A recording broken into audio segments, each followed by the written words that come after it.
Avant de commencer, dites-moi si on m'entend bien. Peut-être mettez un petit pouce. Là, on a l'habitude. Ça va impeccable. J'ai vu 20 000 pouces. Là, ça va. Je suis prêt. Euh, Ma réflexion ce soir, c'était euh, qu'en tout temps, les disciples de Christ ont eu des noms, des titres, des termes pour les qualifier et des termes qui ne sont pas forcément glorieux.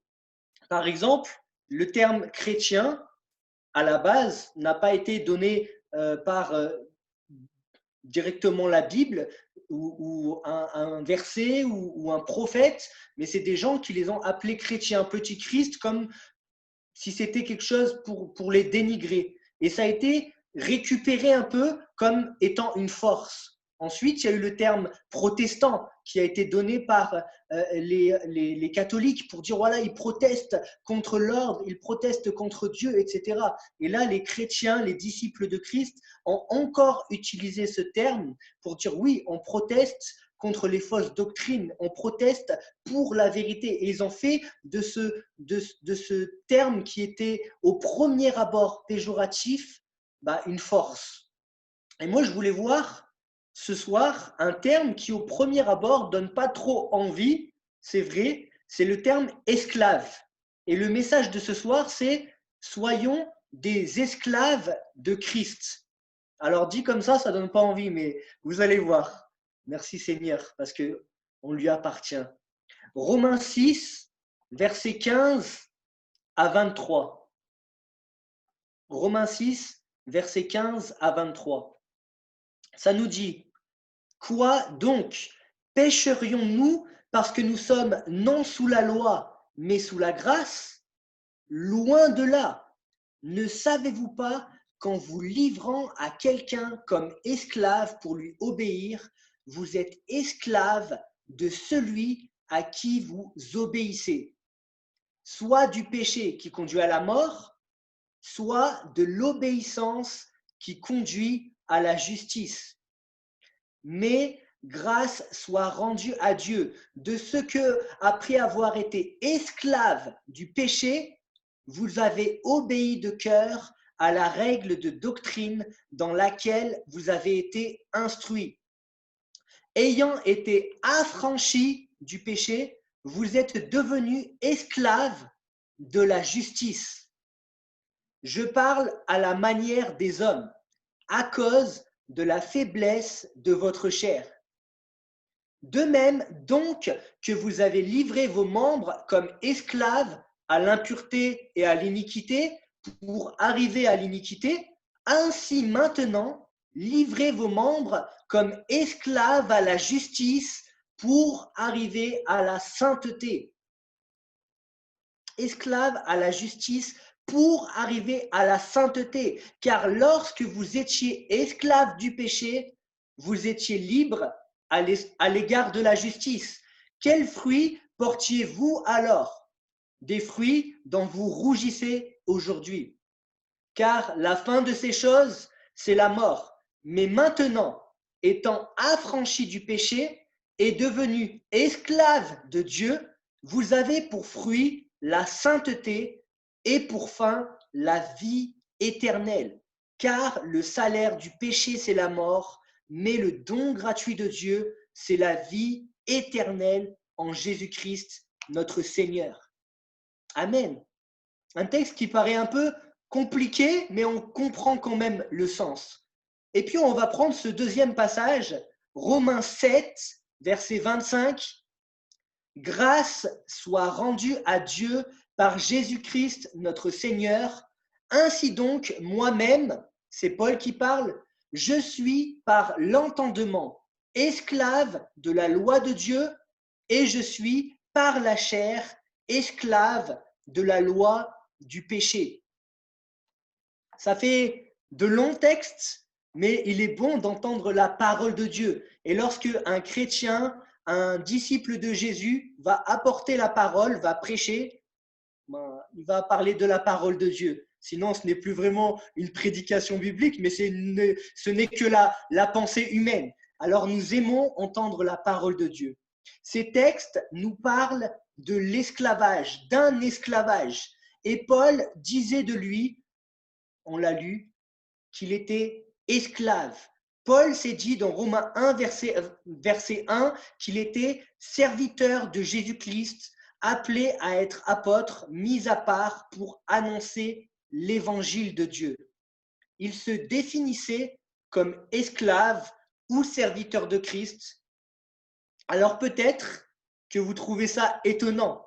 Moi-même, la première fois que je suis tombé sur un texte qui parlait de serviteur ou d'esclave, j'ai trouvé ça étonnant. Et dans ces textes, dans tous les textes du Nouveau Testament, le mot esclave, ça vient du mot grec doulos. Donc ça veut dire esclave, homme de condition servile. Donc ça n'a pas de vraie différence avec le terme esclave tel que nous le considérons. Et dans l'Ancien Testament, il y a un mot qui est utilisé pour parler de esclave ou serviteur, c'est le mot ebed. Et ce mot-là, il est également utilisé pour parler de l'esclave, du serviteur, de l'homme qui sert quelqu'un.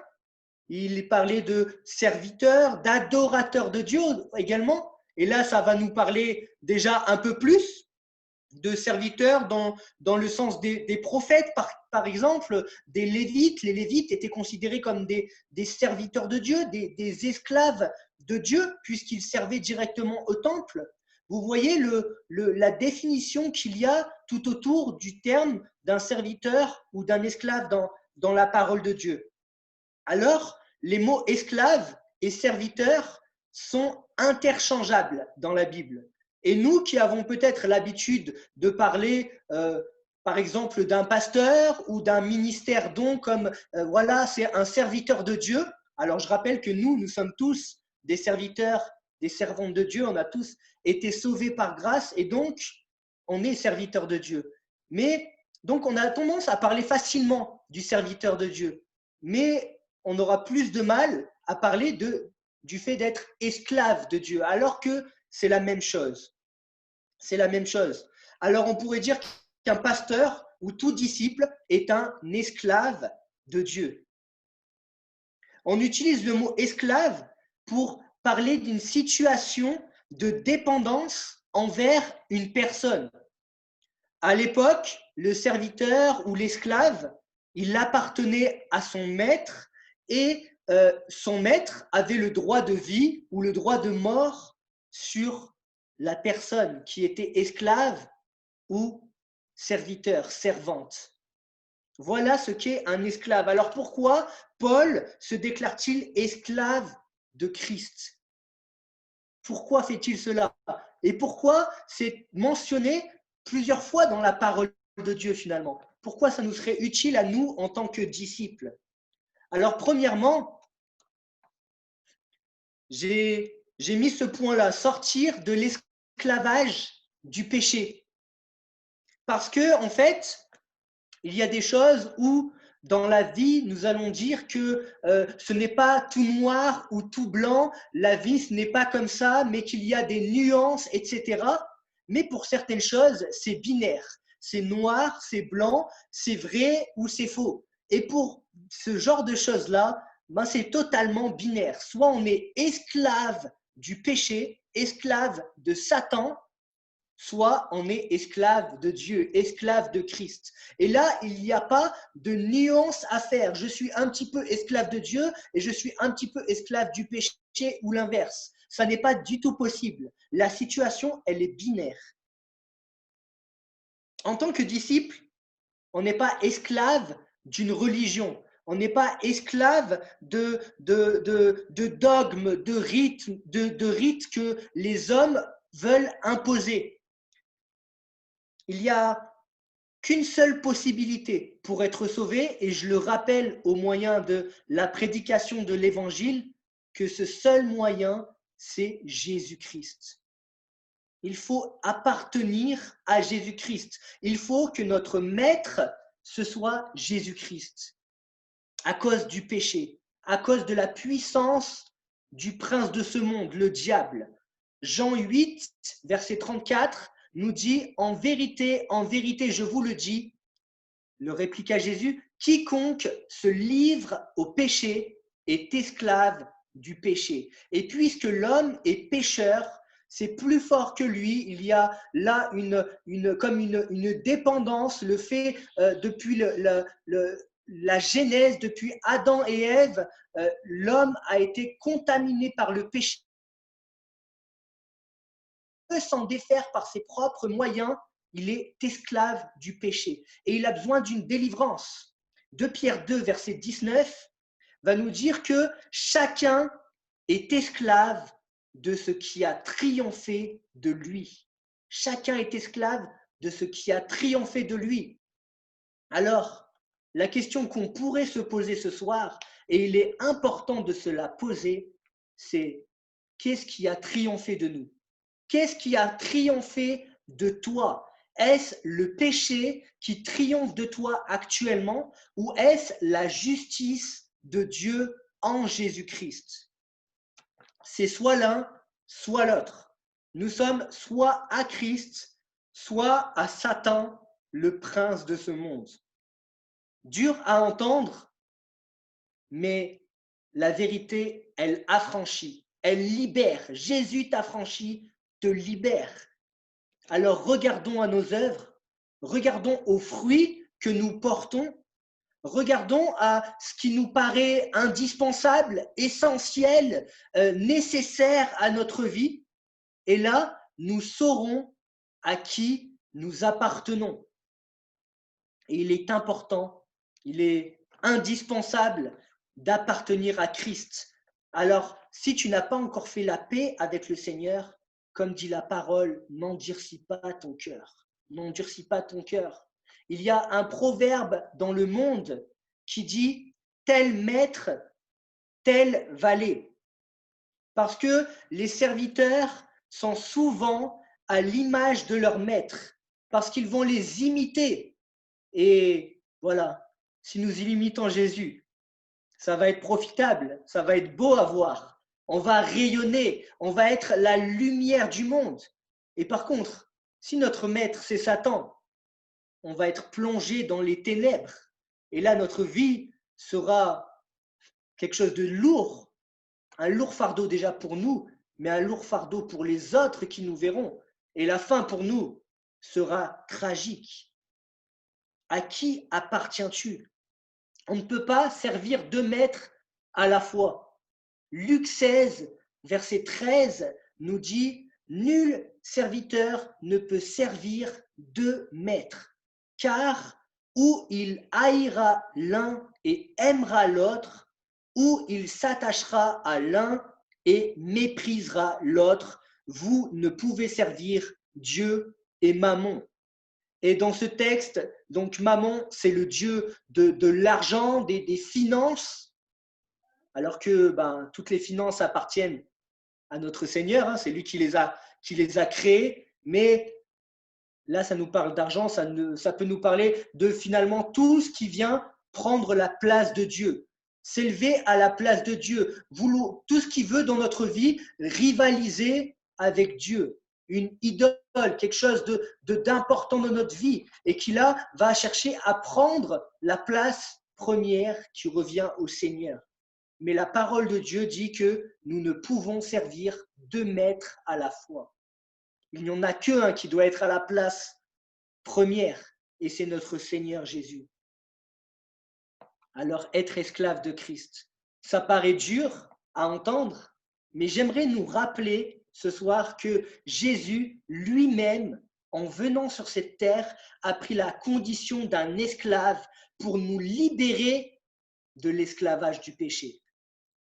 Jésus est venu sur cette terre pour faire cela. Il veut nous libérer de cet esclavage. Cet esclavage qui, je le rappelle, venant du diable est forcé. C'est un travail de dur labeur. Il nous opprime. Il n'y a pas une réelle liberté auprès du diable. Le diable va nous offrir des choses qui paraissent être joyeuses, du plaisir, mais qui est éphémère, du plaisir qui est pernicieux, du plaisir qui nous amène à notre perte, qui nous fait chuter spirituellement, qui nous éloigne des vraies choses, du maître, qui font du mal à nos proches.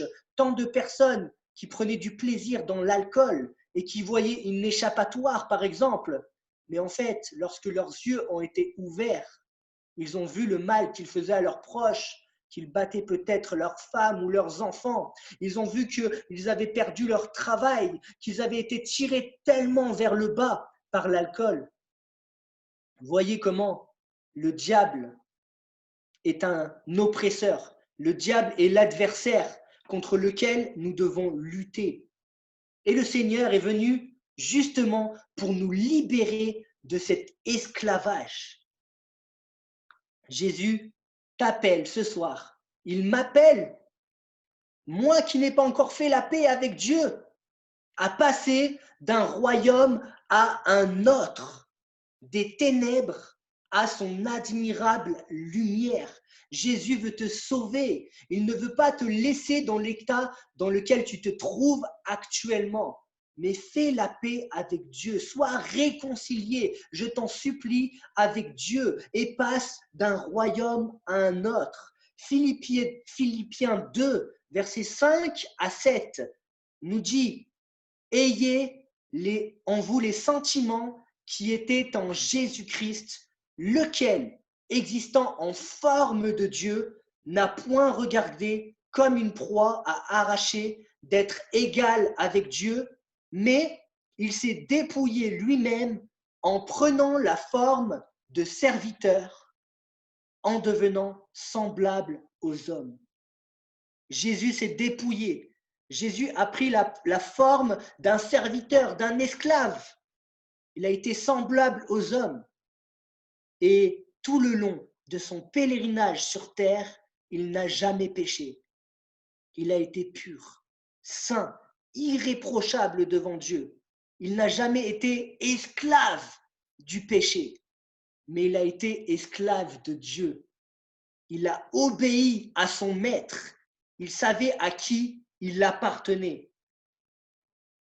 À l'époque de l'Ancien Testament, il y avait souvent des guerres. Si vous lisez l'Ancien Testament, vous verrez des textes passionnants, des récits de guerre, de combats, de luttes pour préserver un royaume, pour en conquérir un autre. Et vous verrez que, notamment par exemple dans les rois, on devenait souvent esclaves lors des guerres. Et les prisonniers, ils étaient attachés au service d'un peuple, attachés au service d'une maison, etc. J'aimerais vous nous rappeler en cette soirée que vraiment le Seigneur, il nous a acquis lors d'une guerre. Il y a eu une guerre qui s'est passée là, lorsque Jésus a été mis sur cette croix. Et je le rappelle, on ne lui a pas ôté la vie, mais il a choisi de la donner. Là, lorsqu'il était sur cette croix et qu'il mourait, alors que certains croyaient que c'était la honte sur lui, l'opprobre qui était jeté sur lui, il y avait un combat qui a été remporté par Jésus-Christ. La victoire a été apportée par Jésus-Christ, en Jésus-Christ. Il nous a acquis lors de cette guerre contre le diable. Nous appartenions au prince de ce monde et Jésus a remporté la victoire face à Satan en mourant sur la croix. Il nous a pris du royaume des ténèbres dans lequel nous nous trouvions et nous a tirés à son admirable lumière. Nous sommes passés d'un royaume à un autre, nous qui étions esclaves de Satan. Le deuxième point, c'est que du coup, pourquoi Paul parle de tout ça, de devenir un esclave de Christ? C'est que moi, j'appartenais à ce prince-là, mauvais, néfaste pour ma vie, ce prince qui m'opprimait. Et à présent, je suis un fils et je dois me faire esclave de Christ volontairement. 1 Corinthiens 7, versets 21 à 23, nous explique un petit peu cela. As-tu été appelé étant esclave? Ne t'en inquiète pas. Là, ça parlait des personnes qui étaient esclaves physiquement. Mais si tu peux devenir libre, profites-en plutôt. Car l'esclave, c'est là le texte important pour nous ce soir, car l'esclave qui a été appelé dans le Seigneur est un affranchi du Seigneur. De même, l'homme libre qui a été appelé est un esclave de Christ. Vous avez été rachetés à un grand prix, ne devenez pas l'esclave des hommes. Celui qui est en Christ est affranchi du joug du diable. Celui qui est en Christ est affranchi de la loi qui le condamnait. Il n'a plus à être, sous cette oppression de la loi. Je vais être condamné parce que je n'observe pas tous les commandements, etc. Mais nous sommes sauvés par Jésus-Christ.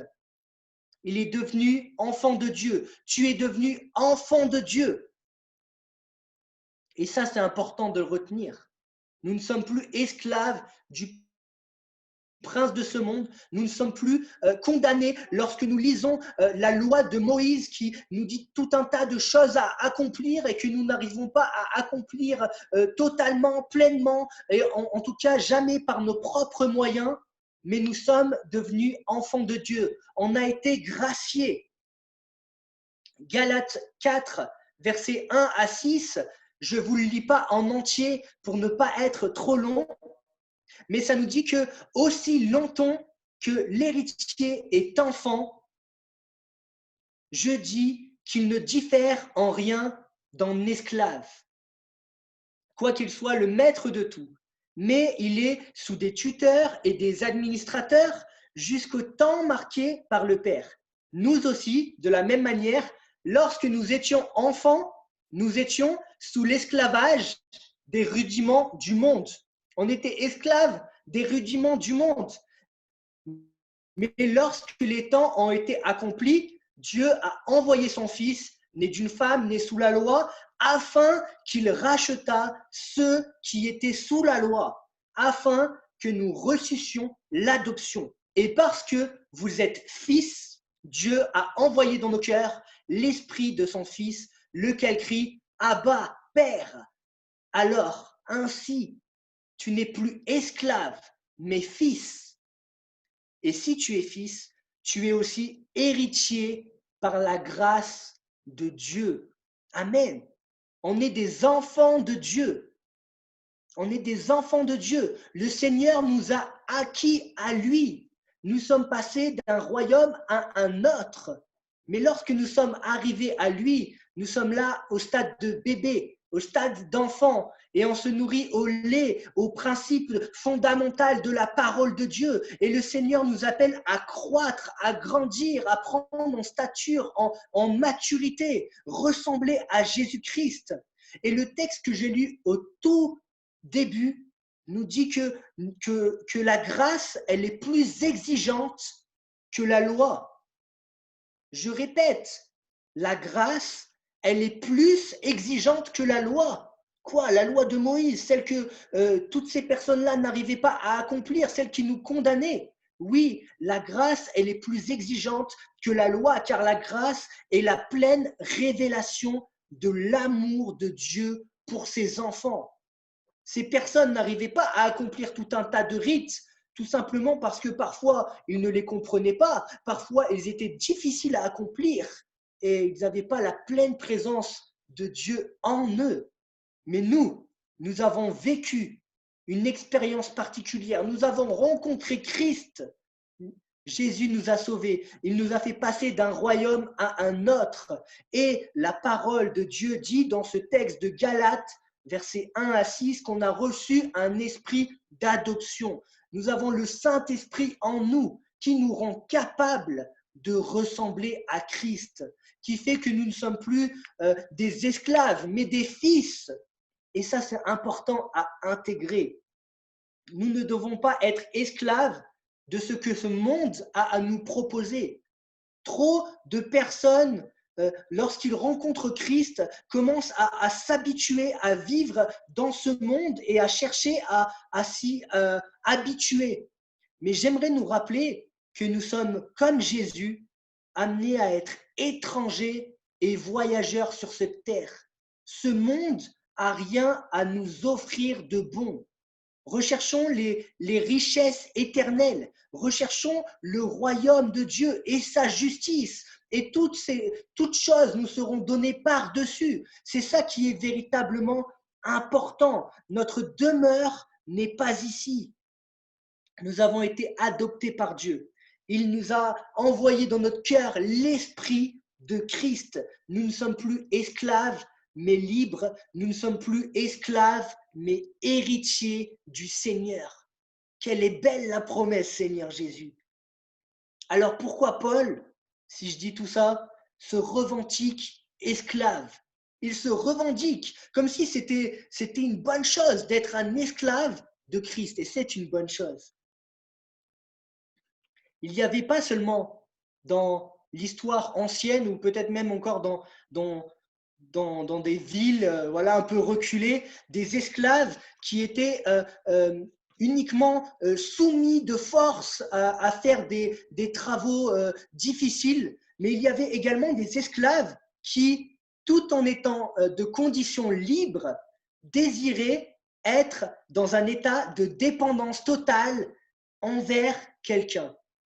Des personnes qui ne souhaitaient pas, de leur propre gré, elles ne souhaitaient pas disposer librement d'eux-mêmes, mais elles se sont dit qu'il leur était profitable de rester là où elles étaient bien, là où elles pouvaient avoir un certain cadre, etc.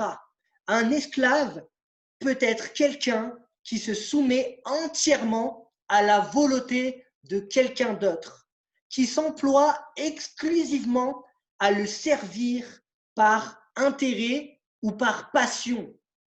Et là, ça nous parle en tant qu'enfant de Dieu. Je ne sais pas pour vous, mais moi, ça me parle pleinement en tant qu'enfant de Dieu. Je veux servir mon Seigneur par passion. La passion du Christ, c'est plus qu'un film, c'est notre manière de vivre à nous dans le quotidien. On doit être passionné du Seigneur.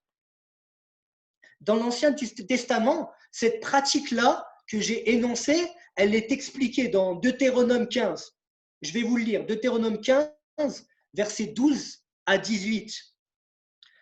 Si l'un de tes frères hébreux, homme ou femme, se vend à toi, il te servira 6 années, mais la 7e année, tu le renverras libre de chez toi. C'est ce qui se faisait dans l'Ancien Testament. Il y avait cette pratique-là qui se faisait d'avoir, si quelqu'un se vendait à une autre personne, voilà, il te servira 6 années, mais la 7e année, tu le renverras libre de chez toi. Et plus loin, ça nous dit que si l'esclave te dit « je ne veux pas sortir de chez toi parce qu'il t'aime, toi et ta maison, et qu'il se trouve bien chez toi, alors tu prendras un poinçon, tu lui perceras l'oreille contre la porte et il sera pour toujours ton esclave. » C'est étonnant quand même. Une personne qui désire volontairement rester esclave, rester serviteur ou servante d'une autre personne, parce qu'elle se trouve bien dans la maison, parce que ça lui plaît, elle ne voit pas sa vie autrement, elle s'est accoutumée à ça, et c'est une bonne chose pour elle finalement. Son maître est agréable, son maître la traite bien, etc. Et donc la pratique, c'était la suivante, donc de se faire poinçonner, voilà, les piercings à la base c'est ça, se faire poinçonner l'oreille, et voilà, en symbole de l'appartenance à ce maître. Je resterai toujours chez toi. Ma maison, c'est chez toi, etc. Voilà la pratique qui existait dans l'Ancien Testament. Il existait ce cas de personnes qui aimaient tellement leur maître et désiraient leur rester soumis. Ici, bien évidemment, ça nous parle d'obéissance à Dieu, d'obéissance à la loi de Christ. Jésus est ton sauveur, mais est-il ton Seigneur?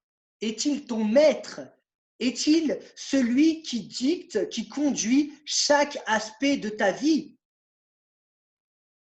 La Bible dit « Soumettez-vous donc à Dieu, résistez au malin, et il fuira loin de vous. » Il y a une notion de soumission. Il y a une notion d'appartenance. À qui j'appartiens? Si j'appartiens à Jésus-Christ, alors je suis soumis à Christ. Alors je suis son serviteur. Alors je suis son esclave. Comme on l'a vu.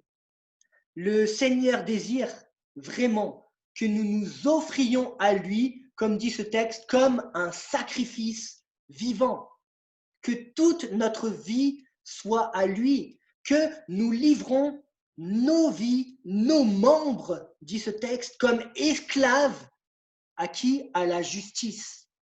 Qui est la justice? C'est le Christ, la parole de Christ, que nous livrons nos membres comme esclaves à la justice pour arriver à la sainteté. Nous étions sous le joug du péché auparavant, mais maintenant, on est affranchi du péché et on est devenu esclave de Dieu et nous avons pour fruit la sainteté et pour fin la vie éternelle. C'est beau d'être un esclave de Christ. J'ai pour fruit la sainteté si je suis esclave de Christ et pour fin la vie éternelle. J'ai été affranchi du péché, je suis devenu un esclave de Dieu. Le but, nous dit ce texte, c'est que je ne reste pas à l'état d'enfant, mais que je devienne mature et que je ressemble à Jésus-Christ. Jésus-Christ qui n'a jamais péché, qui était pur, qui était saint, irréprochable. Ce texte nous dit de devenir saint en ressemblant à Christ. Si j'applique la loi de Christ, si je suis l'esclave de Christ, comme dit ce texte, alors je vais être saint. Mais puisque celui qui vous a appelé est saint, vous aussi soyez saints dans toute votre conduite, selon qu'il est écrit, vous serez saints, car je suis saint. 1 Pierre 1, versets 15 à 16. Voilà la petite exhortation, encouragement que j'avais à nous apporter en cette soirée. Le Seigneur nous invite à devenir de véritables serviteurs. J'ai besoin de sortir de l'esclavage du péché en passant par Jésus-Christ. Si c'est déjà fait, gloire à Dieu. Si ce n'est pas encore fait, il est temps de le faire. Là, c'est aujourd'hui que ça se passe. Je suis devenu son enfant. Je ne suis plus esclave du péché et du monde, mais je suis devenu enfant de Dieu. Et l'amour de Dieu m'a tellement bouleversé, il a tellement changé ma vie que je décide volontairement, librement, pleinement de me soumettre à mon Père. Je me fais esclave, je me fais serviteur de Christ pour la gloire de son nom.